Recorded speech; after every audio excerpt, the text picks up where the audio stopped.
Entonces digo, güey, o sea, ¿qué onda? O sea, pero Hay estrellas que nacen para iluminar el firmamento, y hay otras que nacen para arrastrar a sus seguidores al abismo. Gloria Trevi pertenece a la segunda categoría. Su currículum oficial parece un sueño inquebrantable. La Madonna mexicana, la voz de la rebelión, la mujer que llenaba estadios desde el Auditorio Nacional hasta el Festival de Viña del Mar. Una carrera impecable en las portadas de revistas, la protagonista de películas que rompían taquillas, el ídolo intocable de millones de jóvenes latinoamericanos, el sueño de cualquier chica que quisiera comerse el mundo. Pero existe otro currículum, el que no aparece en las biografías autorizadas, el que está escrito en las fichas rojas de la Interpol, en los expedientes sucios de la Policía Federal de Brasil, como depredadora. Ese documento la coloca en el centro de una de las redes de trata de personas más infames del espectáculo, conectando su nombre no con premios musicales, sino con Sergio Andrade, con el abuso sistemático de menores y con la desaparición de niñas que soñaban con ser estrellas. ¿Cómo es posible? ¿Cómo la mujer que cantaba a la libertad con el pelo suelto terminó siendo la carcelera de su propio infierno? ¿Cómo una figura pública, vigilada por cámaras las 24 horas, pudo ocultar un harén de esclavitud moderna? La respuesta es simple y aterradora. Porque el sistema lo permitió, porque el sistema la necesitaba, porque en el showbiz de los 90 la moral era irrelevante frente a los millones de dólares que ella generaba. Pero esta historia tiene un giro dramático, un colapso vertical que nadie en los consejos de administración de Televisa quiso prever. Hoy, mientras diseccionamos este cadáver mediático, es vital entender dónde no está otro sold out histórico. No está en un yate privado anclado en las aguas turquesas del Mediterráneo, riendo despreocupada mientras el sol broncea su piel millonaria. No está en un estudio de grabación de Los Ángeles decidiendo si su próximo micrófono será de oro o de platino. No está eligiendo vestuario de lentejuelas, ni firmando contratos de exclusividad. La realidad, esa fina capa de hielo sobre la que patinaba su carrera, se rompió estruendosamente el 13 de enero de 2000. Ese día, la autoproclamada Madonna mexicana no despertó entre sábanas de hilo egipcio. Despertó en el infierno. El escenario era un apartamento lúgubre, asfixiante y húmedo en la calle Rua do Musel, en Río de Janeiro. Pero no se imaginen el río de las postales turísticas. Imaginen una madriguera, un escondite de ratas diseñado para la invisibilidad. Las ventanas estaban cubiertas con periódicos viejos y telas oscuras para que ni un solo rayo de luz, y mucho menos una lente de cámara, pudiera penetrar el secreto. El aire adentro era pesado, irrespirable. Olía a comida enlatada rancia, a ropa sucia acumulada en las esquinas, a pañales usados y, sobre todo, al hedor metálico del miedo. El miedo sudado. El miedo de quien sabe que cada segundo de libertad es prestado. Ahí, en ese encierro voluntario que duró meses, pues convivían el genio Sergio Andrade, Gloria y las últimas sobrevivientes del clan, Mary Boquitas y las hermanas de la Cuesta. Vivían como animales acorralados, susurrando para no ser escuchados por los vecinos, temblando cada vez que una sirena sonaba a lo lejos en la avenida costera. Y entonces sucedió. No fue un golpe de suerte, fue una operación quirúrgica. Agentes de la Policía Federal brasileña, coordinados con la Interpol, rodearon el edificio. No tocaron el timbre, derribaron la puerta. El sonido de la madera astillándose fue el requiem de su carrera. Imaginen el caos sensorial de ese instante. Gritos en portugués, órdenes secas, cañones de armas largas apuntando a rostros que alguna vez fueron las portadas más bellas de las revistas Eres y TV y novelas. Gloria Trevi no estaba maquillada, mas no llevaba su icónico cabello alborotado estratégicamente por un estilista de renombre. Estaba demacrada, pálida. Llevaba una camiseta vieja, el rostro hinchado por el insomnio y la paranoia. Al ver a los agentes, algo en sus ojos se apagó. No era la mirada desafiante de la Trevi. Era la mirada vacía de una presa que, en el fondo, Quizás sentía el alivio de que la cacería hubiera terminado. Las esposas metálicas se cerraron alrededor de sus muñecas. Ese clic frío fue el sonido más fuerte que había escuchado en años, más fuerte que los aplausos, más fuerte que la música. Fue el sonido de la realidad aplastando la fantasía. Fue trasladada a la prisión de Papuda, en Brasilia. Y necesito que visualicen esto con brutal claridad, porque el contraste es la esencia de esta tragedia griega.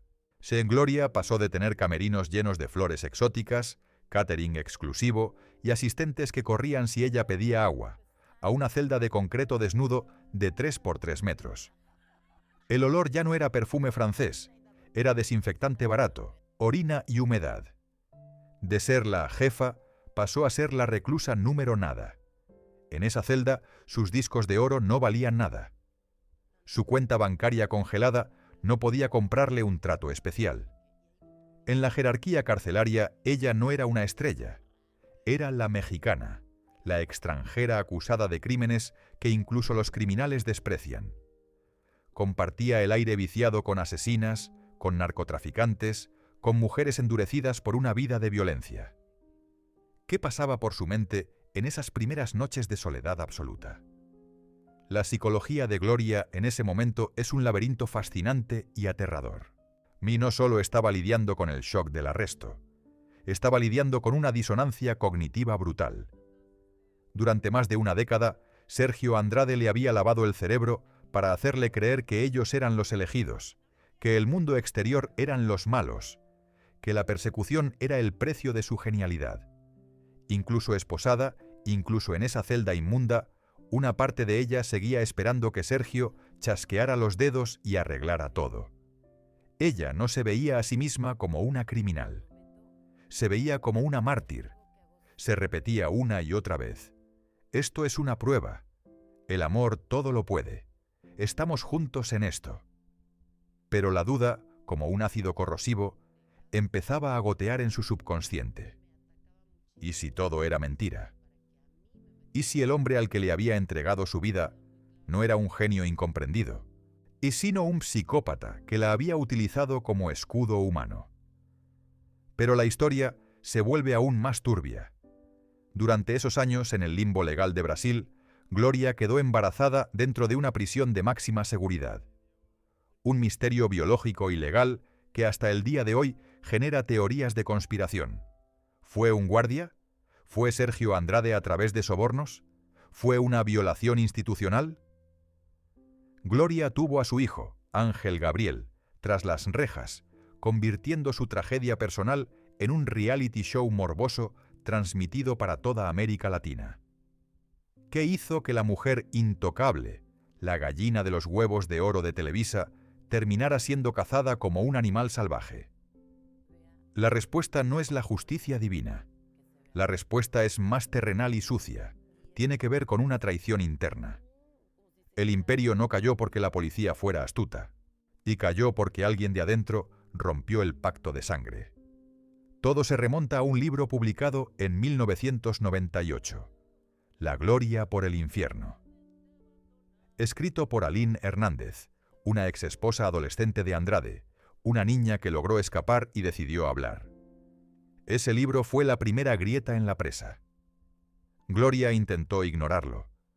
Andrade intentó desacreditarlo. Pero cuando el sistema vio que el barco se hundía, hizo lo que siempre hace: soltar lastre. Los mismos ejecutivos que antes brindaban con ellos, ahora borraban sus números. Los políticos que se tomaban fotos con ella, ahora pedían su cabeza. Gloria intentó ser la reina, pero olvidó una lección fundamental. En el tablero de ajedrez de Sergio Andrade, ella nunca fue la jugadora. Ella era la reina, sí, la pieza más poderosa, pero seguía siendo una pieza. Y cuando el rey se vio amenazado, él no dudó en sacrificarla. Antes de continuar y entrar en la mente del arquitecto de este infierno, necesito pedirte algo crucial. Lo que vas a escuchar conecta a la industria del entretenimiento con redes de abuso sistemático. Esta historia incomoda a muchas figuras que hoy siguen vigentes y cobrando cheques. Por eso, el algoritmo intenta enterrar este contenido. Si crees que la verdad debe ser expuesta, suscríbete al canal y activa la campanita. Tu clic es lo único que impide que esta historia vuelva a ser silenciada. Para entender cómo Gloria Trevi pasó de ser una niña soñadora en Monterrey a la reclusa más infame de Sudamérica, hay que rebobinar la cinta. Hay que viajar al México de mediados de los años 80. Un México donde la televisión no era un medio de comunicación, era una religión. Y Televisa era el Vaticano. En ese ecosistema de laca, hombreras gigantes y baladas románticas, reinaba un hombre, Sergio Andrade. Si revisas los archivos de la época, Andrade no parece un monstruo, parece un genio. Era el rey Midas. Un hombre con un oído absoluto, capaz de tomar a cualquier chica desconocida y convertirla en oro puro. Había catapultado las carreras de estrellas como Lucero y Yuri. Tenía credenciales académicas, tocaba múltiples instrumentos, hablaba con la elocuencia de un intelectual y tenía las llaves del reino. Los padres de familia no veían en él a un peligro, veían a un salvador, a un boleto de lotería que sacaría a sus familias de la clase media y las llevaría a la opulencia. Pero Andrade no era un simple productor musical, era un depredador con partitura. Su mente no funcionaba como la de un ejecutivo discográfico, se funcionaba como la de un líder de secta. Él no buscaba talento bruto para pulir, buscaba arcilla, buscaba mentes vírgenes, preferiblemente niñas con problemas familiares, con padres ausentes o con una sed de reconocimiento tan grande que estuvieran dispuestas a beber veneno si él les decía que era agua bendita. Y entonces apareció ella. Gloria de los Ángeles Treviño Ruiz. Tenía 14 años cuando sus caminos se cruzaron. Ganó un concurso para encontrar a la doble de Chispita, el personaje de Lucero. Gloria era un torbellino de energía, una adolescente ruidosa, desgarbada, con hambre de mundo. Para cualquier otro productor habría sido demasiado intensa. Para Sergio Andrade fue el lienzo perfecto. Él vio en ella algo que nadie más vio, una devoción ciega, una capacidad casi masoquista para el sacrificio. La reclutó para su proyecto Boquitas Pintadas. Y aquí es donde comienza la verdadera historia de terror. La Academia de Talentos de Sergio Andrade no era una escuela de artes, era un laboratorio de deshumanización. Imaginen una casa cerrada al mundo. Adentro, un grupo de adolescentes viviendo bajo un régimen militar espartano. Andrade estableció las reglas del juego desde el día 1, y eran reglas diseñadas para romper la psique. Aislamiento total. Tu familia no te entiende. Ellos quieren que seas mediocre. Yo quiero que seas una estrella. Si los amas, aléjate de ellos. Poco a poco, cortaba los cables telefónicos, interceptaba las cartas, demonizaba a los padres hasta que las niñas se sentían huérfanas en un mundo hostil donde solo él las protegía. El dolor como pedagogía. Andrade les vendió una mentira filosófica brillante y retorcida. Para interpretar el dolor tienes que sentir el dolor. Los castigos no eran vistos como abusos, sino como lecciones. Soportar hambre para mantener el peso. Soportar golpes con cinturones o tablas para fortalecer el carácter. Soportar humillaciones públicas para matar el ego. La competencia darwiniana. Él no quería que fueran amigas, quería que compitieran por su favor. Creó un sistema donde la única forma de obtener un poco de comida extra o una palabra amable era delatar a las otras o complacerlos sexualmente. Convirtió la sororidad en rivalidad mortal. Gloria Trevi fue la alumna más aplicada de esta escuela del horror. Ella absorbió la doctrina de Andrade hasta la médula. Él le enseñó que el sufrimiento era el precio de la fama, y ella pagó cada centavo con intereses. Cuando Boquitas Pintadas fracasó, Andrade no la desechó. Al contrario, decidió que ella sería su obra maestra. Él creó al personaje de Gloria Trevi. Analicemos esto con frialdad. La imagen de la chica rebelde, la que se tiraba al piso, la que rompía las normas, la que gritaba contra el machismo. Todo fue diseñado por el hombre más machista y controlador de la industria. Es la ironía suprema. La mujer que representaba la liberación femenina en el escenario era la esclava más sumisa detrás del telón. Andrade le decía cómo vestirse, zapatos viejos, medias rotas, cómo hablar, qué cantar. Las letras de sus canciones, desgarradoras y viscerales, eran gritos de auxilio que nadie supo decodificar en su momento. Cuando ella cantaba Doctor Psiquiatra, no estaba actuando, y estaba canalizando la locura inducida en la que vivía. Pero el vínculo entre ellos fue más allá de productor y artista. Se convirtió en una relación simbiótica y parasitaria. Andrade se convirtió en su padre, su amante, su dios y su verdugo. Él la convenció de que sin él, ella no era nada, que el aire que respiraba era gracias a él. Y aquí viene la parte más oscura de su origen. Andrade no solo quería una estrella, quería una cómplice. Él sabía que su apetito por niñas cada vez más jóvenes era un riesgo. Un hombre de 40 años acercándose a niñas de 12 levanta sospechas. Pero, ¿quién sospecharía de la ídolo juvenil del momento? ¿Quién le cerraría la puerta a Gloria Trevi? Andrade la moldeó para que dejara de ser la víctima y se convirtiera en la herramienta. La entrenó para que ella viera a las nuevas reclutas no como compañeras, sino como ofrendas necesarias para mantener al maestro feliz, para mantener la música sonando. En esa casa de seguridad, bajo la sombra de un piano de cola, murió Gloria Ruiz y nació el monstruo bicéfalo Trevi Andrade. Ella aprendió que para sobrevivir en el infierno tenía que convertirse en diablo. Aprendió que la lealtad a Sergio estaba por encima de la moral, de la ley y de la piedad humana. El éxito masivo que llegó en los 90 no fue una bendición, fue el combustible que permitió que la maquinaria de abuso creciera a niveles industriales. Con millones de dólares en la cuenta y la adoración de un continente, Sergio Andrade se sintió intocable. Y Gloria, ciega de amor y terror, se preparó para cumplir su función más siniestra.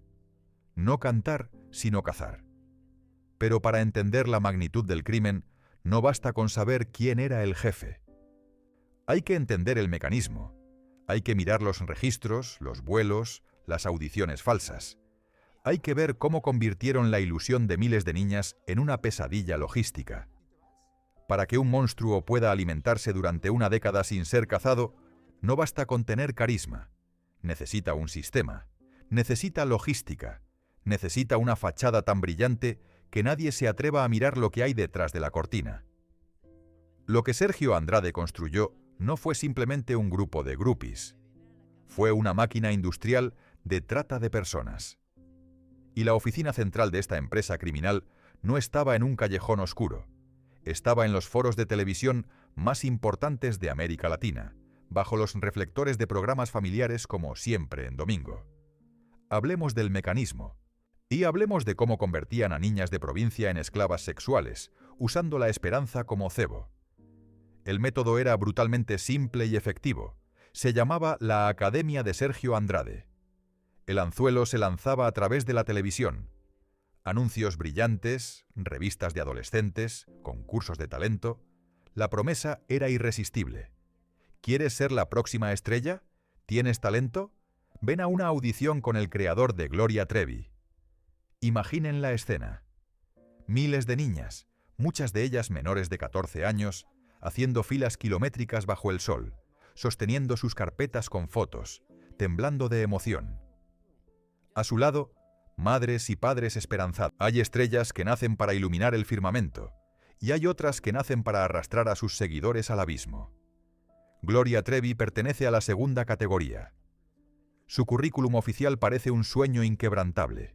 La Madonna mexicana, la voz de la rebelión, la mujer que llenaba estadios desde el Auditorio Nacional hasta el Festival de Viña del Mar. Una carrera impecable en las portadas de revistas, la protagonista de películas que rompían taquillas, el ídolo intocable de millones de jóvenes latinoamericanos, el sueño de cualquier chica que quisiera comerse el mundo. Pero existe otro currículum, el que no aparece en las biografías autorizadas, el que está escrito en las fichas rojas de la Interpol, en los expedientes sucios de la Policía Federal de Brasil, como depredadora. Ese documento la coloca en el centro de una de las redes de trata de personas más infames del espectáculo, conectando su nombre no con premios musicales, sino con Sergio Andrade, con el abuso sistemático de menores y con la desaparición de niñas que soñaban con ser estrellas. ¿Cómo es posible? ¿Cómo la mujer que cantaba a la libertad con el pelo suelto terminó siendo la carcelera de su propio infierno? ¿Cómo una figura pública, vigilada por cámaras las 24 horas, pudo ocultar un harén de esclavitud moderna? La respuesta es simple y aterradora. Porque el sistema lo permitió, porque el sistema la necesitaba, porque en el showbiz de los 90 la moral era irrelevante frente a los millones de dólares que ella generaba. Pero esta historia tiene un giro dramático, un colapso vertical que nadie en los consejos de administración de Televisa quiso prever. Hoy, mientras diseccionamos este cadáver mediático, es vital entender dónde no está otro sold out histórico. No está en un yate privado anclado en las aguas turquesas del Mediterráneo, riendo despreocupada mientras el sol broncea su piel millonaria. No está en un estudio de grabación de Los Ángeles decidiendo si su próximo micrófono será de oro o de platino.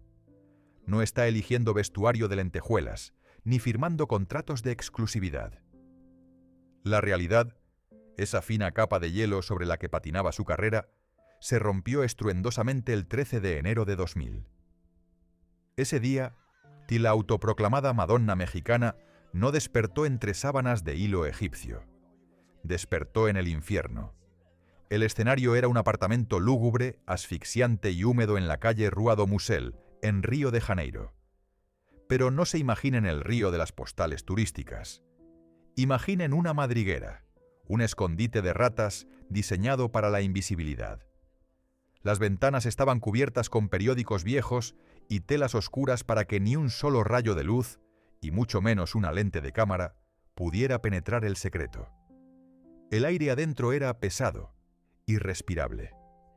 Olía a comida enlatada rancia, a ropa sucia acumulada en las esquinas, a pañales usados y, sobre todo, al hedor metálico del miedo. El miedo sudado. El miedo de quien sabe que cada segundo de libertad es prestado. Ahí, en ese encierro voluntario que duró meses, pues convivían el genio Sergio Andrade, Gloria y las últimas sobrevivientes del clan, Mary Boquitas y las hermanas de la Cuesta. Vivían como animales acorralados, susurrando para no ser escuchados por los vecinos, temblando cada vez que una sirena sonaba a lo lejos en la avenida costera. Y entonces sucedió. No fue un golpe de suerte, fue una operación quirúrgica. Agentes de la Policía Federal brasileña, coordinados con la Interpol, rodearon el edificio. No tocaron el timbre, derribaron la puerta. El sonido de la madera astillándose fue el requiem de su carrera. Imaginen el caos sensorial de ese instante. Gritos en portugués, órdenes secas, cañones de armas largas apuntando a rostros que alguna vez fueron las portadas más bellas de las revistas Eres y TV y novelas. Gloria Trevi no estaba maquillada, mas no llevaba su icónico cabello alborotado estratégicamente por un estilista de renombre. Estaba demacrada, pálida. Llevaba una camiseta vieja, el rostro hinchado por el insomnio y la paranoia. Al ver a los agentes, algo en sus ojos se apagó. No era la mirada desafiante de la Trevi. Era la mirada vacía de una presa que, en el fondo, quizás sentía el alivio de que la cacería hubiera terminado. Las esposas metálicas se cerraron alrededor de sus muñecas. Ese clic frío fue el sonido más fuerte que había escuchado en años, más fuerte que los aplausos, más fuerte que la música. Fue el sonido de la realidad aplastando la fantasía.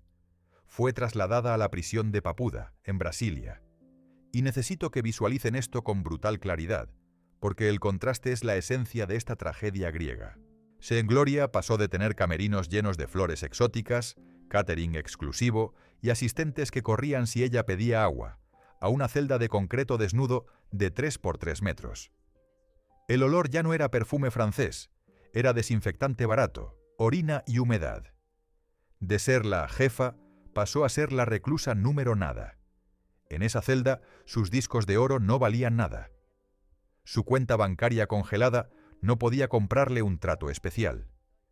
En la jerarquía carcelaria, ella no era una estrella.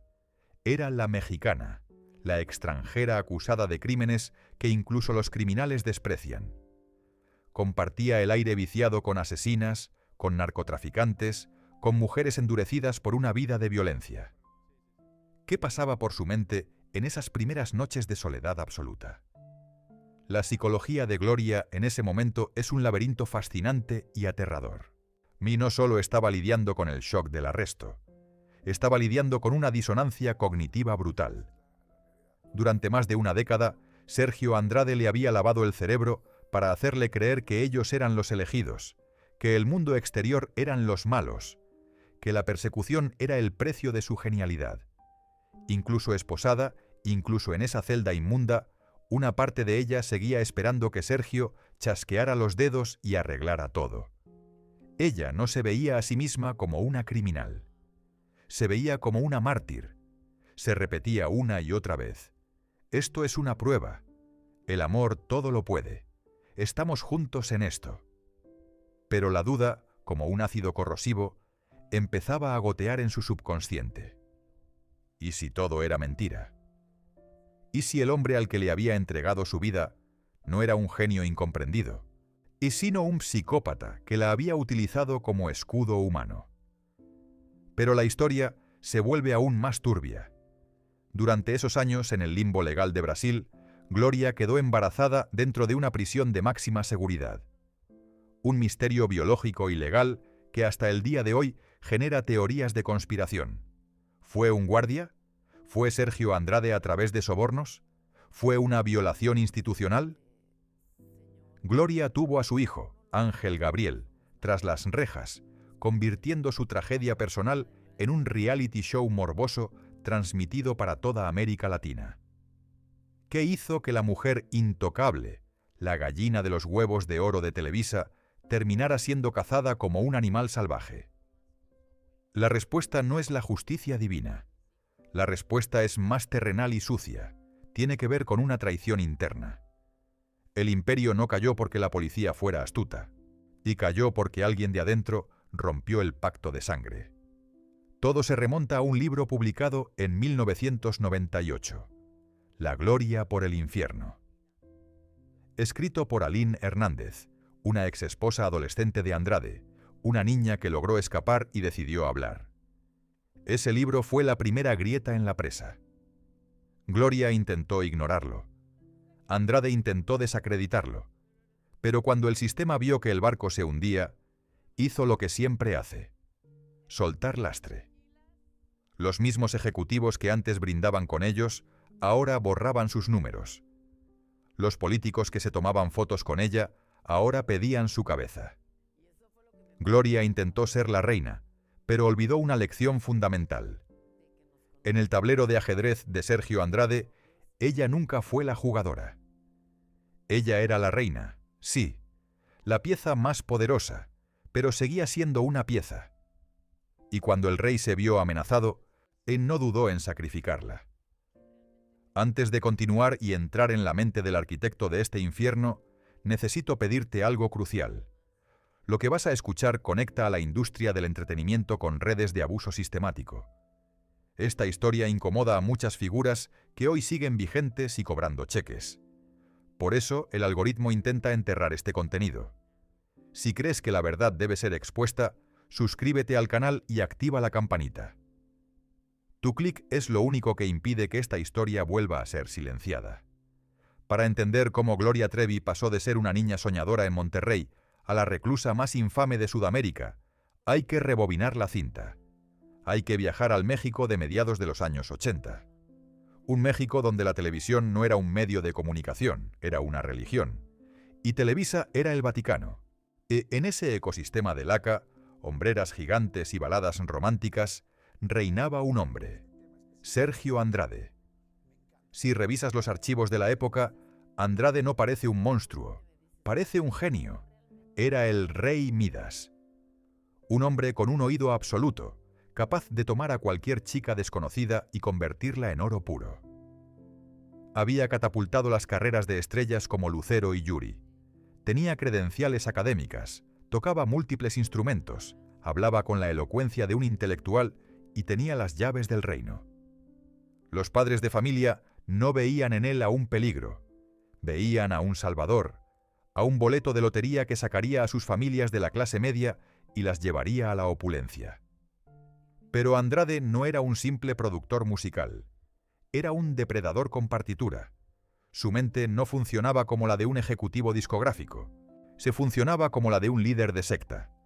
Él no buscaba talento bruto para pulir, buscaba arcilla, buscaba mentes vírgenes, preferiblemente niñas con problemas familiares, con padres ausentes o con una sed de reconocimiento tan grande que estuvieran dispuestas a beber veneno si él les decía que era agua bendita. Y entonces apareció ella. Gloria de los Ángeles Treviño Ruiz. Tenía 14 años cuando sus caminos se cruzaron. Ganó un concurso para encontrar a la doble de Chispita, el personaje de Lucero. Gloria era un torbellino de energía, una adolescente ruidosa, desgarbada, con hambre de mundo. Para cualquier otro productor habría sido demasiado intensa. Para Sergio Andrade fue el lienzo perfecto. Él vio en ella algo que nadie más vio, una devoción ciega, una capacidad casi masoquista para el sacrificio. La reclutó para su proyecto Boquitas Pintadas. Y aquí es donde comienza la verdadera historia de terror. La Academia de Talentos de Sergio Andrade no era una escuela de artes, era un laboratorio de deshumanización. Imaginen una casa cerrada al mundo. Adentro, un grupo de adolescentes viviendo bajo un régimen militar espartano. Andrade estableció las reglas del juego desde el día 1, y eran reglas diseñadas para romper la psique. Aislamiento total. Tu familia no te entiende. Ellos quieren que seas mediocre. Yo quiero que seas una estrella. Si los amas, aléjate de ellos. Poco a poco, cortaba los cables telefónicos, interceptaba las cartas, demonizaba a los padres hasta que las niñas se sentían huérfanas en un mundo hostil donde solo él las protegía. El dolor como pedagogía. Andrade les vendió una mentira filosófica brillante y retorcida. Para interpretar el dolor tienes que sentir el dolor. Los castigos no eran vistos como abusos, sino como lecciones. Soportar hambre para mantener el peso. Soportar golpes con cinturones o tablas para fortalecer el carácter. Soportar humillaciones públicas para matar el ego. La competencia darwiniana. Él no quería que fueran amigas, quería que compitieran por su favor. Creó un sistema donde la única forma de obtener un poco de comida extra o una palabra amable era delatar a las otras o complacerlos sexualmente. Convirtió la sororidad en rivalidad mortal. Gloria Trevi fue la alumna más aplicada de esta escuela del horror. Ella absorbió la doctrina de Andrade hasta la médula. Él le enseñó que el sufrimiento era el precio de la fama, y ella pagó cada centavo con intereses.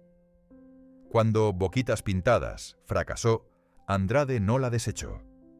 Al contrario, decidió que ella sería su obra maestra. Él creó al personaje de Gloria Trevi. Analicemos esto con frialdad. La imagen de la chica rebelde, la que se tiraba al piso, la que rompía las normas, la que gritaba contra el machismo. Todo fue diseñado por el hombre más machista y controlador de la industria. Es la ironía suprema. La mujer que representaba la liberación femenina en el escenario era la esclava más sumisa detrás del telón. Andrade le decía cómo vestirse, zapatos viejos, medias rotas, cómo hablar, qué cantar. Las letras de sus canciones, desgarradoras y viscerales, eran gritos de auxilio que nadie supo decodificar en su momento. Cuando ella cantaba Doctor Psiquiatra, no estaba actuando, te estaba canalizando la locura inducida en la que vivía. Pero el vínculo entre ellos fue más allá de productor y artista. Se convirtió en una relación simbiótica y parasitaria. Andrade se convirtió en su padre, su amante, su dios y su verdugo. Él la convenció de que sin él, ella no era nada, que el aire que respiraba era gracias a él. Y aquí viene la parte más oscura de su origen.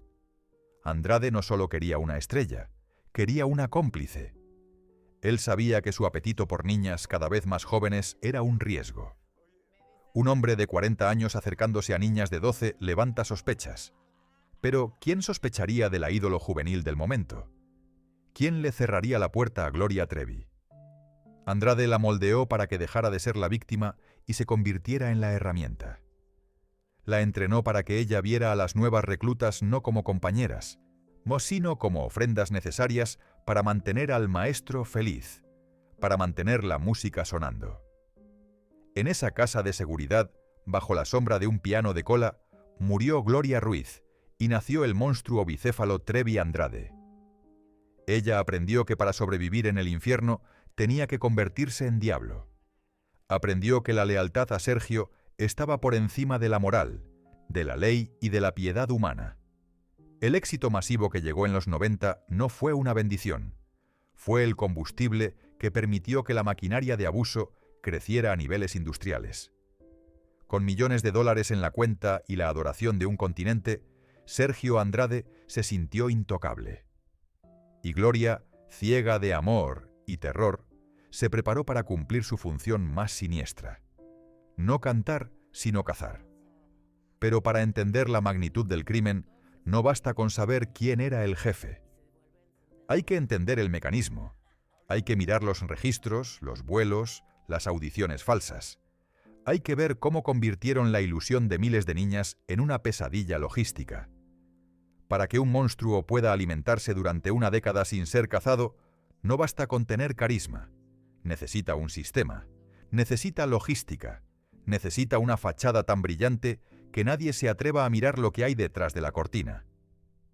Lo que Sergio Andrade construyó no fue simplemente un grupo de grupis. Fue una máquina industrial de trata de personas. Y la oficina central de esta empresa criminal no estaba en un callejón oscuro. Estaba en los foros de televisión más importantes de América Latina, bajo los reflectores de programas familiares como Siempre en Domingo. Hablemos del mecanismo. Y hablemos de cómo convertían a niñas de provincia en esclavas sexuales, usando la esperanza como cebo. El método era brutalmente simple y efectivo. Se llamaba la Academia de Sergio Andrade. El anzuelo se lanzaba a través de la televisión. Anuncios brillantes, revistas de adolescentes, concursos de talento. La promesa era irresistible. ¿Quieres ser la próxima estrella? ¿Tienes talento? Ven a una audición con el creador de Gloria Trevi. Imaginen la escena.